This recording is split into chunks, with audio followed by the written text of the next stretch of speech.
There are things you simply cannot know at 30, or 40, or even 50. Certain truths are only legible from a particular distance, from a vantage point that can only be reached by having actually lived through enough seasons to understand what seasons mean. The Buddha recognized this.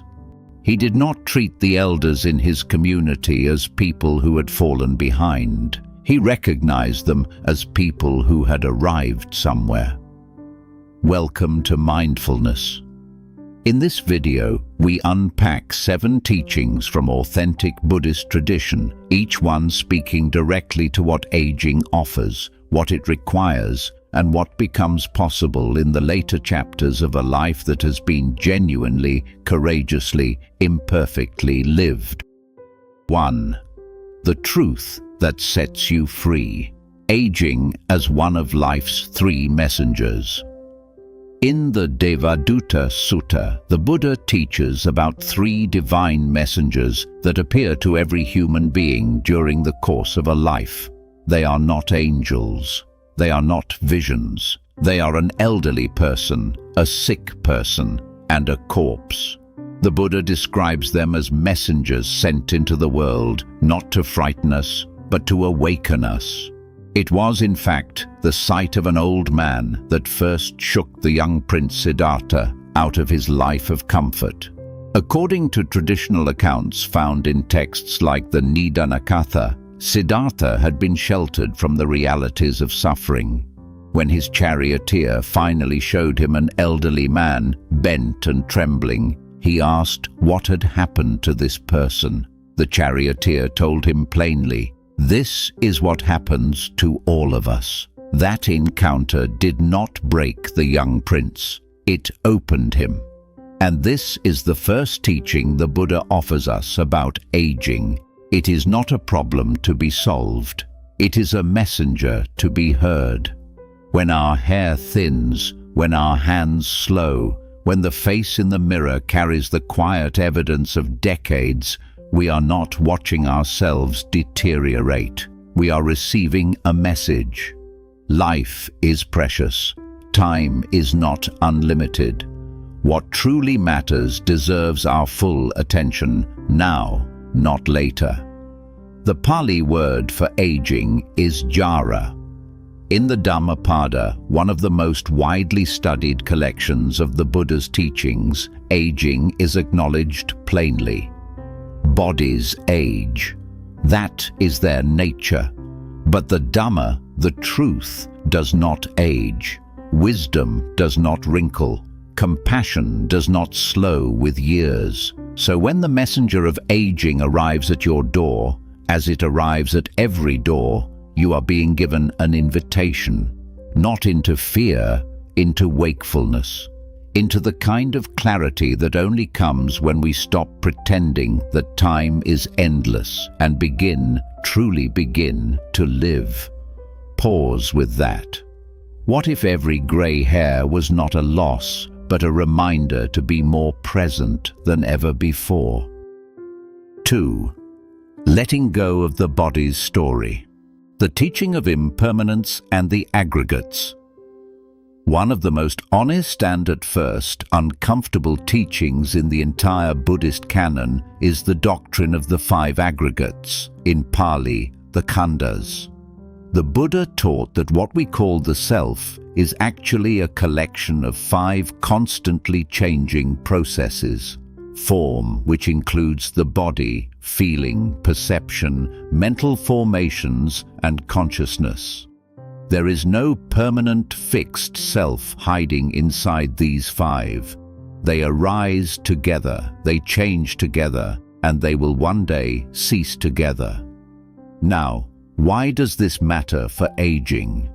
Because so much of the suffering that comes with growing older is the suffering of a self that believes it should not change. The body that once moved freely now carries stiffness. The mind that once recalled everything now sometimes pauses, searching. And in that gap between who we remember being and who we are becoming, anxiety takes root. But the Buddha's teaching in the Anattalakkhana Sutta, the discourse on non-self, points gently but clearly to this truth. The body is not you. It belongs to no one. It arises due to conditions. It changes due to conditions. Clinging to it as a permanent identity is the source of sorrow, not aging itself. This is not a cold teaching. It is, when truly understood, deeply liberating. There is a traditional story found in various commentarial sources about the elder nun Ambapali, a woman who had been celebrated in her youth for her extraordinary beauty. She was a skilled courtesan, renowned throughout the city of Vesali. In her later years, after she had taken ordination as a bhikkhuni, a Buddhist nun, under the Buddha's guidance, she composed a poem recorded in the Therigatha, the verses of the elder nuns, one of the oldest known collections of poetry written by women. In this poem, Ambapali describes her body as it is in old age. The hair that was once dark and fragrant is now coarse and sparse. The eyes that once shone are now dull. The skin that once glowed now hangs loosely.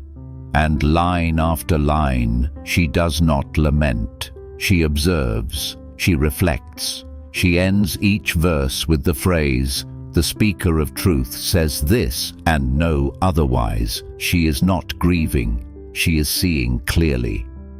This is what the teaching of impermanence asks of us. Not resignation, not despair, but honest, compassionate seeing. The body changes. That is its nature. But the one who sees, the one who knows, the one who chooses kindness in each moment, that dimension of you remains available, even as everything else shifts. You are more than the body that ages. You are the awareness that watches it, gently, without judgment. 3. The gift of slowing down. Right mindfulness in the later years. The Buddha described the path of practice as the Eightfold Path, a set of 8 interconnected ways of living that together lead toward peace and liberation. Among them is Samasati, right mindfulness. And while this teaching is relevant at every stage of life, there is something about the quieter pace of later years that makes it particularly accessible if we allow it. In the Satipatthana Sutta, the discourse on the foundations of mindfulness, the Buddha outlines 4 areas of mindful attention: the body, feelings, states of mind, and the nature of phenomena. The instruction throughout is deceptively simple. Know what is happening as it is happening, without grasping and without aversion. For younger people, this practice often requires tremendous effort. The world pulls constantly: careers, children, noise, ambition. But for those who have moved through the fullest seasons of life, the world naturally begins to quiet. And in that quiet, something that has always been available becomes suddenly more reachable. You may have noticed this yourself. A cup of tea that you actually taste. The sound of birds you now have time to hear. The way afternoon light falls across a familiar room, and for a moment, just a moment, something inside you is completely still. That is not nothing. That is not distraction. That is mindfulness arriving naturally, as it always wanted to. The Theravada tradition preserves the teaching of the elder monk Bahia, whose story is told in the Udana, a collection of the Buddha's inspired utterances. Bahia came to the Buddha in great urgency, asking for the most direct teaching possible. The Buddha gave him this, and these words are among the most precise in the entire Pali Canon. In the seen, let there be only the seen. In the heard, only the heard. In the sensed, only the sensed. In the cognized, only the cognized. In this way, you will not be caught up in it. This is not a complex instruction, but it is a profound one. Aging, when met with this quality of presence, stops being something to endure and becomes something to inhabit. Every step becomes a walking meditation, every meal a practice in gratitude. Every morning, however slow, however stiff, a chance to return to what is actually here. You do not need to sit in a monastery. You do not need to be young or flexible or spiritually advanced. You need only be willing to notice what is already present. That willingness at any age is the beginning of wisdom. 4. The quiet practice of generosity. Dana in the later chapters of life. In the Buddhist teachings, dana, the practice of generosity, is not presented as a moral obligation or a path to social approval. It is described as a fundamental spiritual practice, one of the first steps on the path, and one of the most deeply transformative. In the Itivuttaka, a collection of the Buddha's short discourses, he speaks of 3 kinds of persons in the world. One who gives before being asked, one who gives when asked, and one who does not give even when asked. The first is rare and precious. But here is what often goes unspoken about generosity in later life. It changes form, and that change is not a diminishment. It is an evolution. Perhaps you can no longer give in the ways you once did. The long hours of labor, the physical presence, the energy of youth. But something else becomes available. Time, patience, attention, presence. The particular kind of listening that only comes from someone who has lived long enough to know that most problems are not emergencies, and that what most people really need is simply to feel that they are not alone. The Buddha taught that generosity purifies the mind, not because giving earns merit in some transactional sense, but because the act of giving loosens the grip of self-concern.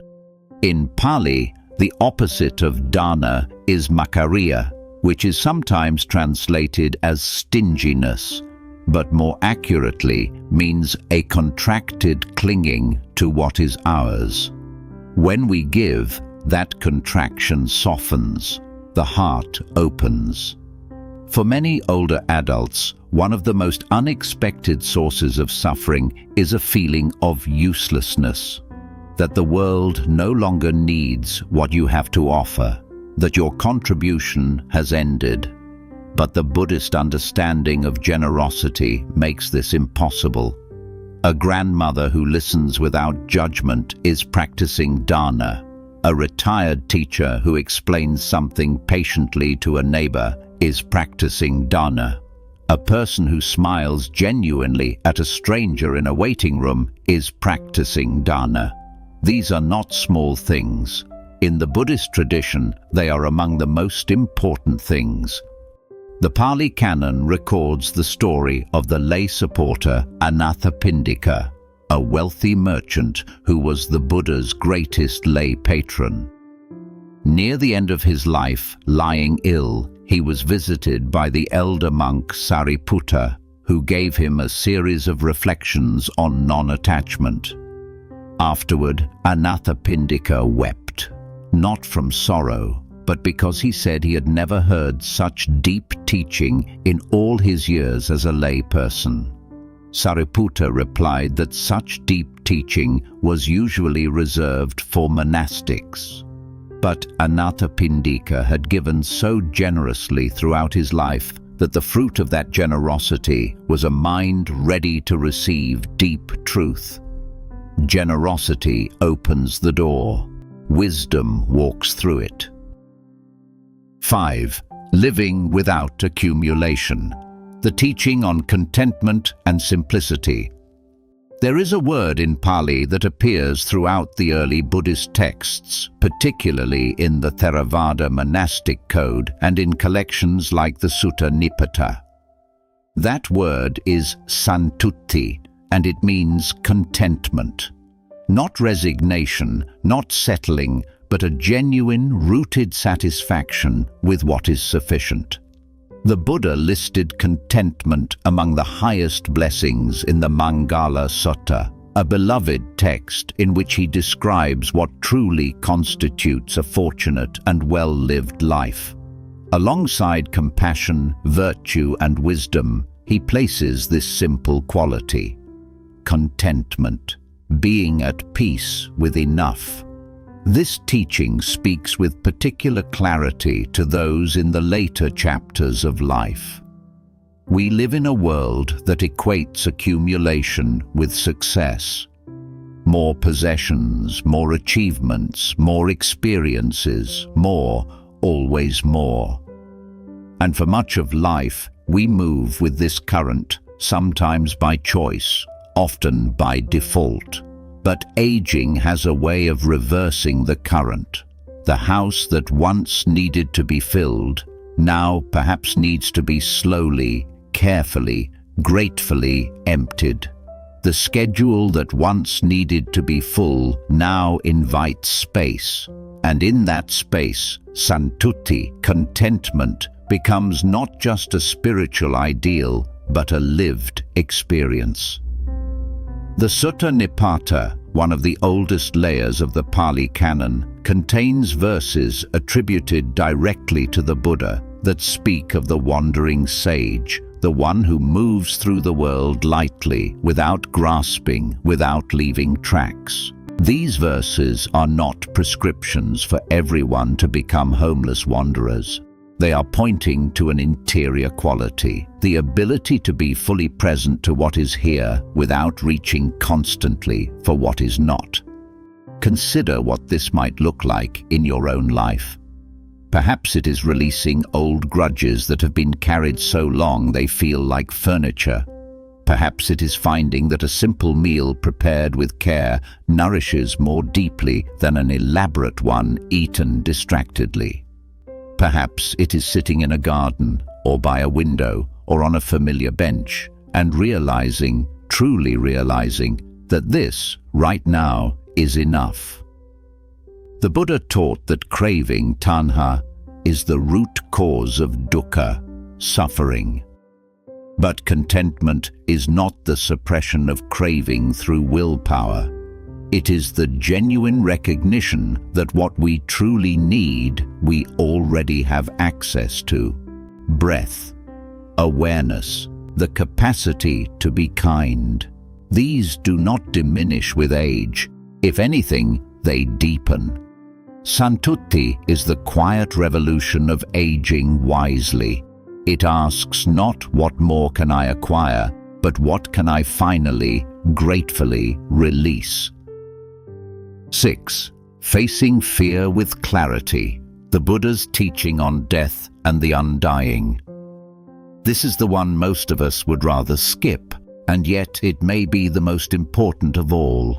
Aging brings us, whether gently or abruptly, into a more honest proximity with death. Not as an abstraction, but as a real horizon, and the anxiety this proximity creates is, for many, the deepest source of suffering in the later years. But the Buddha did not avoid this. He walked directly into it. In the Mahaparinibbana Sutta, the extended account of the Buddha's own passing recorded in the Digha Nikaya, we find a teacher who faces death with complete equanimity. He is not indifferent. He speaks lovingly to his disciples. He gives final instructions. He acknowledges the grief of those who love him. And then, according to the text, he passes peacefully through progressive states of deep meditation. What made this possible was not the suppression of fear, but its complete understanding. The Buddha taught a practice called maranasati, mindfulness of death, which appears in both the Anguttara Nikaya and the Satipatthana Sutta. This is not a morbid exercise. It is a clarity practice.